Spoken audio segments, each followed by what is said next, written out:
সেইখানে সূর্যদেবের পূজা শুরু হয়েছিল। আর আমাদের এখানে সূর্য পুজো আমরা বলি নন বেঙ্গলিদের সূর্য পুজো, যেটাকে বলা হয় ছট পুজো। আমাদেরও কিন্তু সূর্য পুজো হয়।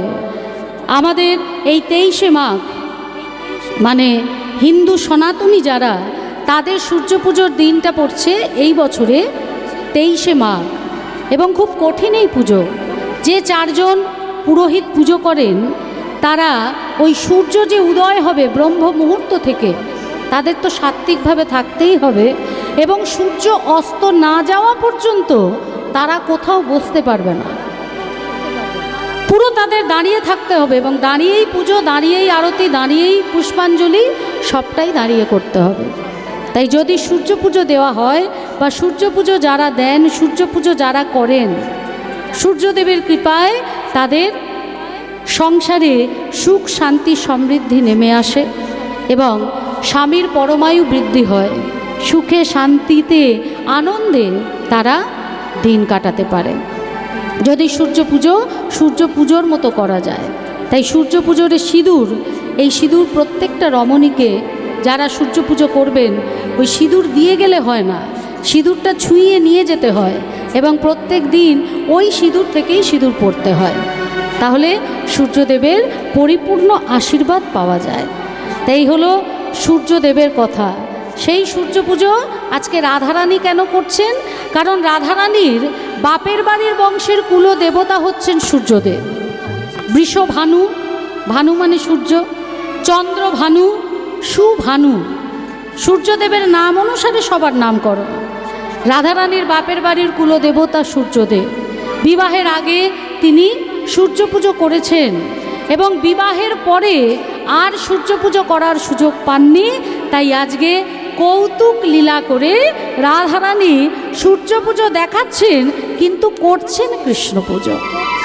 আজকে শ্রীমতী রাধারানী আমার প্রাণ গোবিন্দ গোষ্ঠ গোচারণের মাঝে গমন করেছে, কিন্তু রাধারানীর আজকে তার বধূর দর্শন হয়নি, বদন দর্শন হয়নি। সংসারের কাজ সেরে অষ্টসখী পরিবৃতা হয়ে সখীদের সঙ্গে কৃষ্ণ কথা আলাপন করছেন। ওরে সখী রে, ওরে সখী রে, সকালে গোধন লইয়া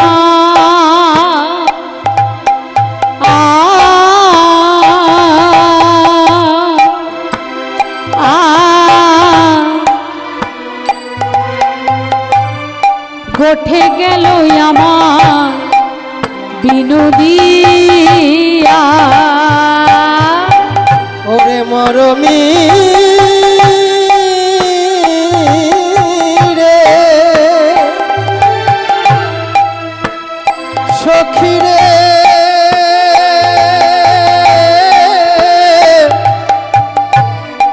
ওরে সখী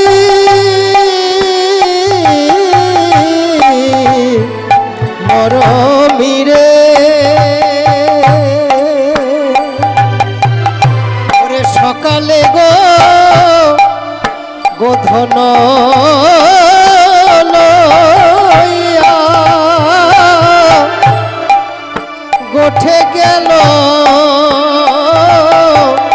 আমার বিনোদিয়া। আজি দিয়া সিংহা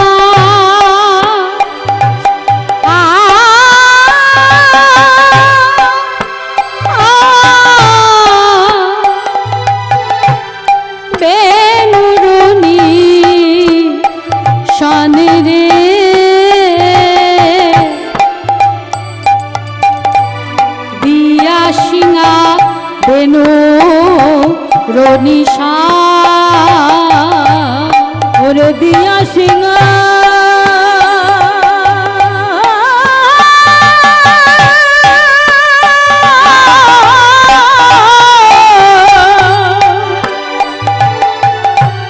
বেনুরনি শান রে,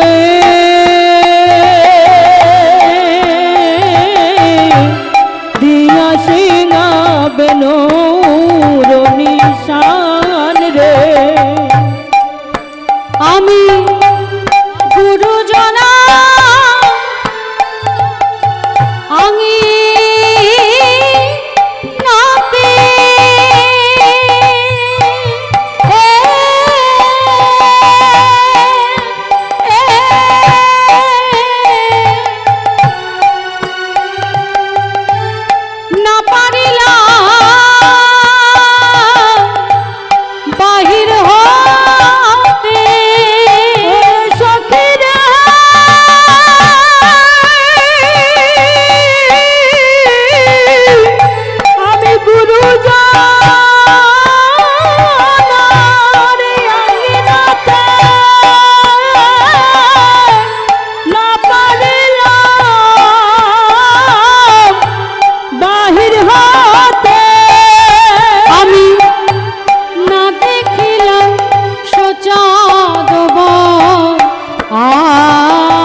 দেখিলাম সোচাঁদ বয়া, আমি না দেখিলাম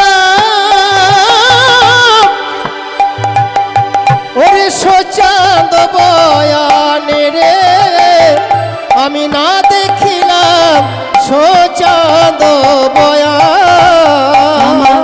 দেখা হলো না, আমার দেখা হলো না, দেখা হলো না, দেখা হলো না, বাসিয়া বাসিয়া বদন দেখা হলো না, বাসিয়া বদন দেখা হলো না, বাসিয়া বাসিয়া বদন দেখা হলো না, হাসিয়া বাসিয়া বদন তুই আমার গোঠে গেল, বাসিয়া বাসিয়া বদন, হাসিয়া বাসিয়া বদন, বন্ধু আমার গোঠে গেল, হাসিয়া বাসিয়া বদন, বন্ধু আমার গোঠে গেল, হাসিয়া বাসিয়া বদন, বন্ধু আমার গোঠে গেল, হাসিয়া বাসিয়া বদন, আমার গোঠে গেল, হাসিয়া বাসিয়া বদন, আমার দেখা হলো না, আমি না দেখিলাম সোচাঁদ বয়ান। কোন পথে গেল আমার শ্যাম রায়, শ্যাম রায়, আমার মন করে উচ্চাটন, উচ্চাটন দেখিতে সদাই ঘন, এখনো বলে সখী আমি কি করি উপায়, এখন বলে সখে আমি কে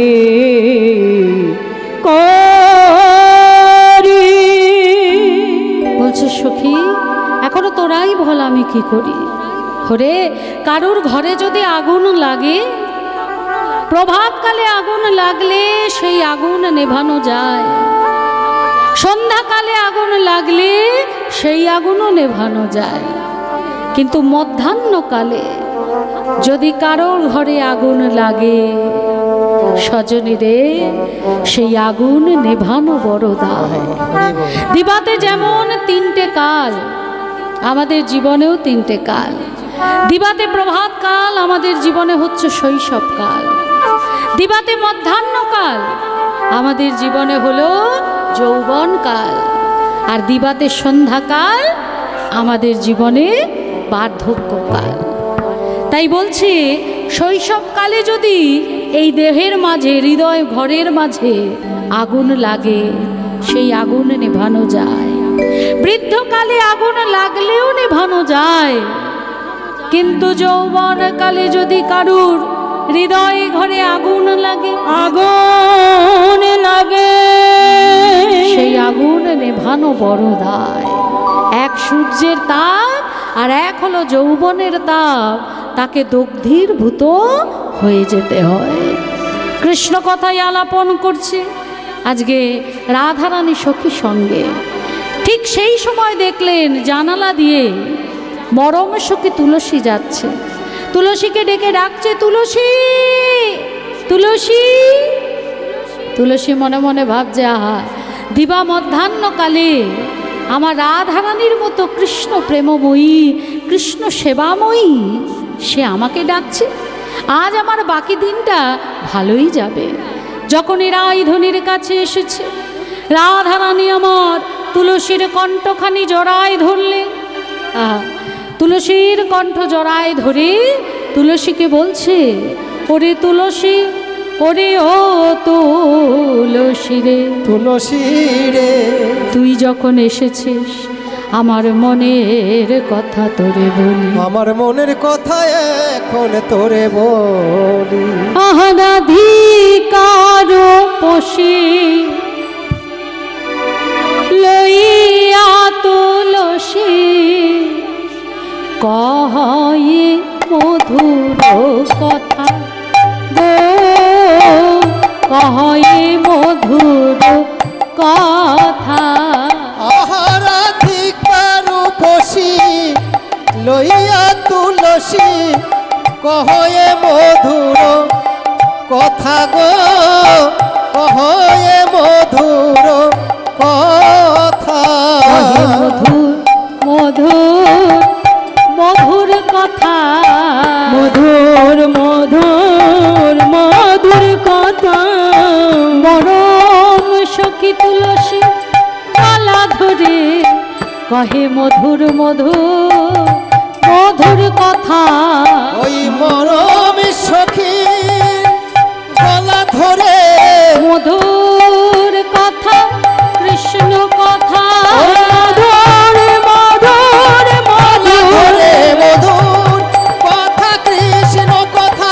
ওই মরম সখীর গলা ধরে কহে মধুর মধুর মধুর কথা। কহে মধুর মধুর কথা রে ধরে কহে মধুর কথা। আজকে কোন কথা বলছে মা? মধুর কথা। কথা কয় রকমের হয়? 3 রকমের। আ কথা, কুকথা আর সুকথা। 3 রকমের কথা। সুকথা, কুকথা, আকথা। কাজও 3টে, সুকাজ, কুকাজ, অকাজ। তা সুকথা কি কি কথা? কৃষ্ণ কথা, ভাগবতীয় কথা, এই যে আপনারা শুনছেন। আ কথা, কুকথা কোনটা? কারণ নিন্দে বান্দা করা। আর আ কথা কোনটা? হরিবাসরে বসে নিজে না শুনে অপরের কানে ওই অমুক বাড়ি ওই হয়েছে, তমুক বাড়ি তাই হয়েছে, ওই মেয়েটা এই করেছে, ওই ছেলেটা তাই করেছে। এটা হলো আ কথা। যে কথা বলেও লাভ নেই, যে কথা শুনেও লাভ নেই। হ্যাঁ, তাহলে কোন কথা শুনতে হয়? সুকথা। তা আমার রাধারানী আজকে সুকথাও বললেন না, কুকথাও না, কথাও না, সুকথারও ওপরে বলছে মধুর কথা। আর সেই মধুর কথা হলো কৃষ্ণ কথা। নিতাই তুলসীর গলা জড়িয়ে ধরে বলছে, তুলসী রে, বধূ আমার সেই পূর্বাহ্নকালে ঘটে গেছে, আজ আমার বধূর বদন দর্শন হয়নি। ওরে ও সখী, তুই এক কাজ কর সখী, বলি কাননে গমন কর এখনো। বলি কাননে গমন।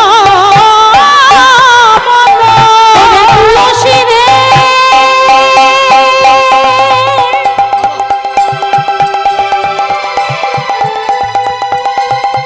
ওরে মরম সখী তুলসী,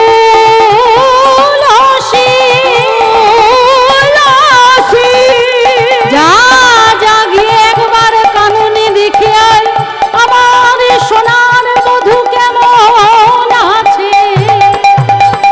আর কাননে গমন করো এখনো। শেখর যথা, নাগর শেখর যথা। আর কাননে গমন করো এখনো। কাননে গমন করো নাগর শেখর যথা। যা তুলসী দেখে আয় না, একবার যা তুলসী দেখে আয় না। বধূই আমার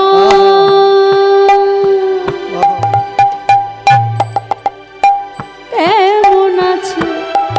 যা যা তুলসী দেখে আয় না। ওরে বধূ আমার কেমন আছে।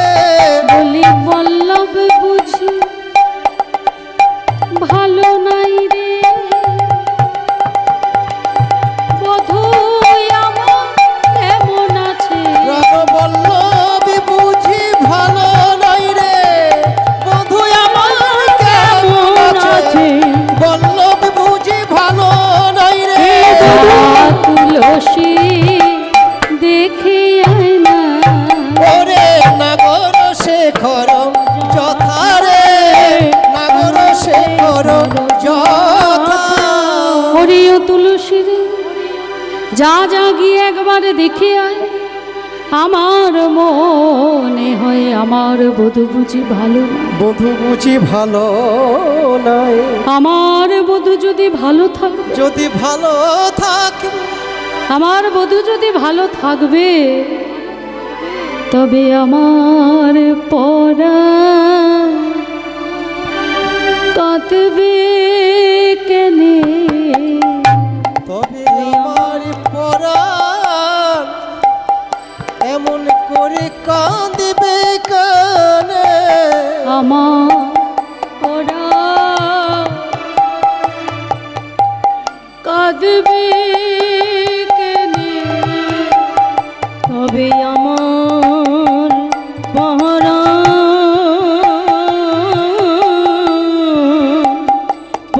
কাঁদবে কেন? আমার বল্লা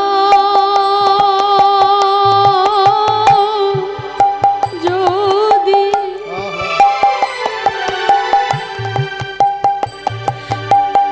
ভালো থাকবে, হরি বল।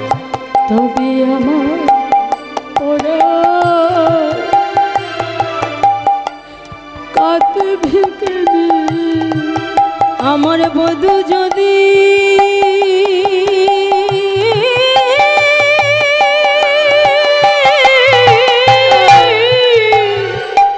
ওরে ভালো থাকবে, তবে আমার পরাণ কাঁদবে কেন? আমার বল্লা যদি ভালো থাকবে, তবে আমার পরাণ কাঁদবে কেনে, আমার বল্লভী যদি ভালো থাকবে, আমার পরাণ কাঁদবে কেনে, বল্লভ যদি ভালো থাকবে, কৃষ্ণ কৃষ্ণ কৃষ্ণ বলে নিতাই গৌর। কৃষ্ণ কৃষ্ণ কৃষ্ণ বলে, বল্লভ যদি ভালো থাকবে, কৃষ্ণ কৃষ্ণ কৃষ্ণ বলে, বল্লভ যদি ভালো থাকবে, তবে আমার পরাণ কাঁদবে কানে, না গো রোষে করো যথা গো, না করো সে করো যথা। বলছে আমার বল্লভ বুঝি ভালো নাই রে, যদি ভালো থাকবে তবে এভাবে আমার পরাণ কাঁদবে কেন। দেখবেন আমাদেরও এরকম হয়, আমাদের কাছের মানুষ, প্রিয় মানুষ বাইরে আছে, তার যদি কোনো বিপদ হয় বা তার যদি কোনো সমস্যা হয়, হ্যাঁ, তখন শত যোজন দূরে থাকলেও মনটা কিন্তু একটা ভারাক্রান্ত হয়ে যায়, কোনো কিছুতে মন বসে না, কোনো কিছু ভালো লাগে না, সব সময় মনে হয় কাঁদি, কাঁদলে যেন বুকটা হালকা হয়। কেন যে এরকম হচ্ছে আমরা কিন্তু বুঝতে পারি না, কিন্তু পরে গিয়ে আমরা জানতে পারি যে অমুক জায়গায় আমার অমুক প্রিয়জনের এইরকম একটা কিছু অঘটন ঘটেছিল, যেটার রেশটা এসে পড়েছে বলে আমাদের মন ওরকম খারাপ লাগে। এটাকে চিকিৎসার ভাষায় বলা হয় টেলিপ্যাথি। দেখবেন মনোবিজ্ঞানী যারা, তারা এই টেলিপ্যাথি নিয়ে কাজ করে, এটা মনের সঙ্গে মনের টান। তাই রাধারানী বলছে যে আমার বধূ যদি ভালো থাকবে তাহলে আমার এরকম হবে কেন। ও তুই কাননে গমন কর এখনো, ও তুই কাননে গমন কর এখনো, আমার নাগর শেখর যথা, নাগর শেখর যথা, বলি কাননে তুলসী মনের কথা, তুলসী মনের কথা, এ যে আমার প্রাণের কথা, শোন তুলসী আমার মনের কথা, যে আমার মনের কথা, এ কথা তুই জানবি আর আমি জানবো, যে আমার মনের কথা, তুই জানবি আর আমি জানবো, যে আমার মনের কথা, তুই জানবি আর আমি জানবো, যে আমার মনের কথা, তুই জানবি আর আমি জানবো। যে আমার মনের কথা, শোনে তুলসী মনের কথা,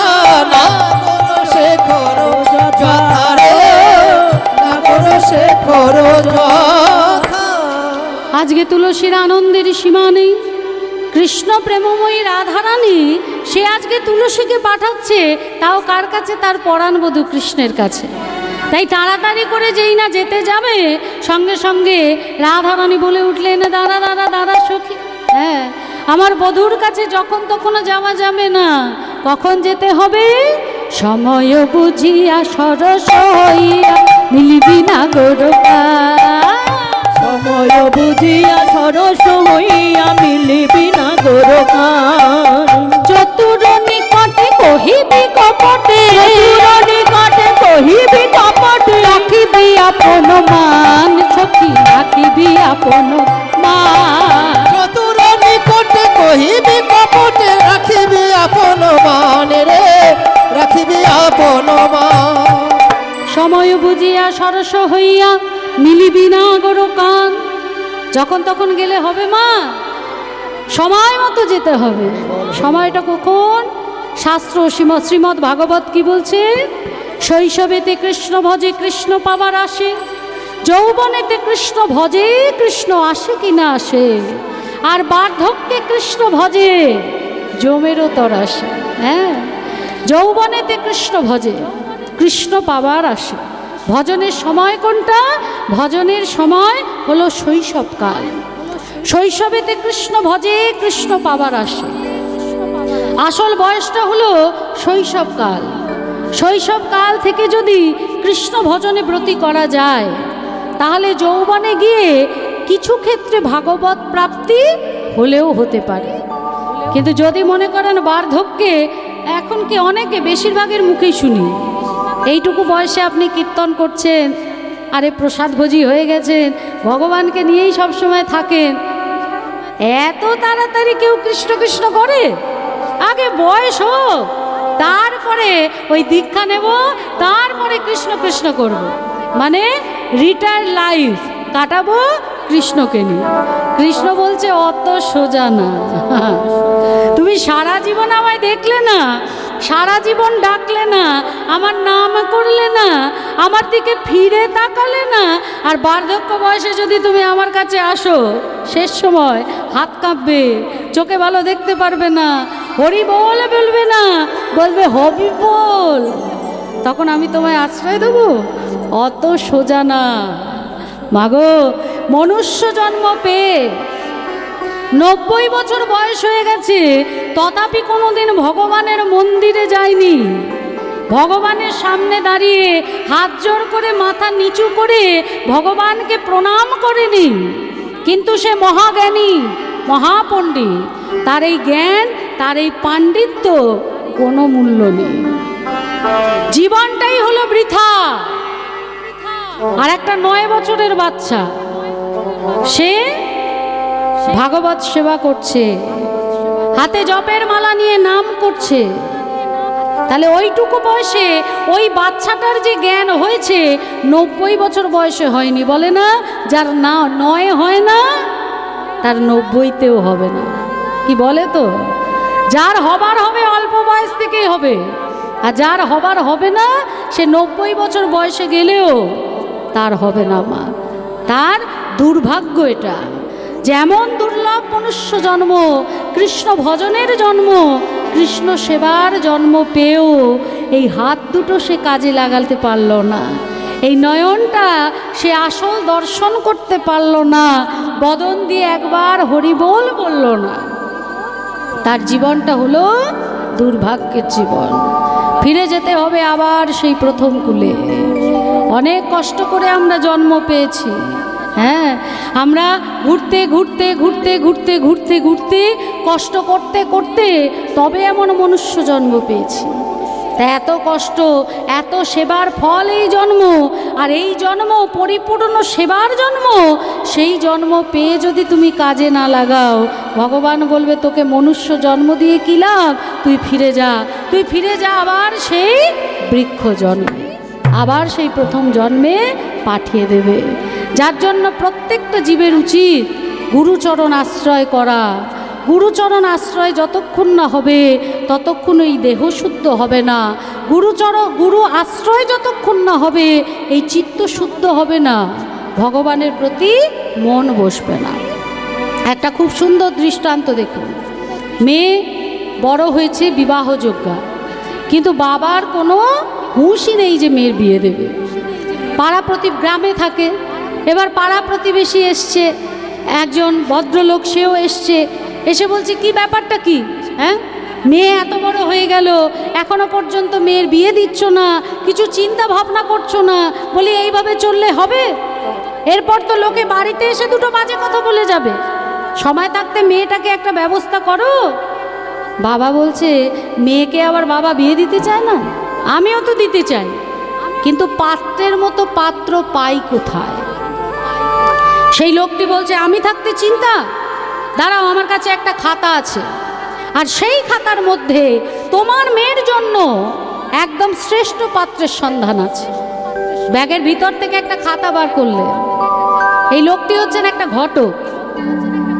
খাতাটা বার করে পাতা উল্টাতে উল্টাতে বলছে হ্যাঁ এই পাওয়া গেছে, একদম কলকাতা, শ্যামবাজার 5 মাথার মোড়ে 4 তলা বাড়ি, 5খানা গাড়ি, বাবা আমার একমাত্র ছেলে ইঞ্জিনিয়ার, প্রচুর টাকা মাসে ইনকাম করে, এই রকম ছেলের সাথে তোমার মেয়ের যদি বিবাহ হয় তাহলেই তুমি সুপাত্র পাবে।